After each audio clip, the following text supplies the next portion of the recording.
Friends சென்னைக்கு கிளம்பிட்டாரு. பேக்கில் எல்லா பொருளும் நேற்று எடுத்து வச்சாச்சு. கிளம்பிட்டாரு. என்ன மாதிரி பண்ணுற? வேகமாக பேக்கே சரி வரல. அது வந்து பார்த்தீங்கன்னா ஈடுந்த இதமாக இருக்கு. செம வேக்காடாக இருக்கு. எனக்கு மட்டும் தான் வேக்காடு. ஃப்ரெண்ட்ஸ் காலைல டீ கூட குடிக்கல. ஏன்னா பால் வந்து லேட் ஆகுமா, அதனால் நேற்று வச்ச தண்ணி இருந்துச்சு, நீஸ் தண்ணி, அதை குடிச்சிட்டு கிளம்பிட்டாரு. எல்லாம் எடுத்துக்கிட்டியம்மா? எல்லாம் எடுத்துக்கிட்டேன். ஃபோனு, சார்ஜ் வயிறு போயிட்டு வரேன். போயிட்டு பாப்பா தூக்குது.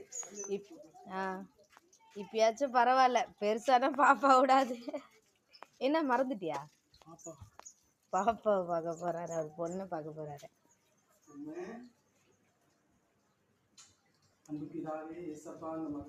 அவங்க பொண்ணுக்கு முத்தம் கொடுத்துட்டு கிளம்பிட்டார் ஃப்ரெண்ட்ஸ்.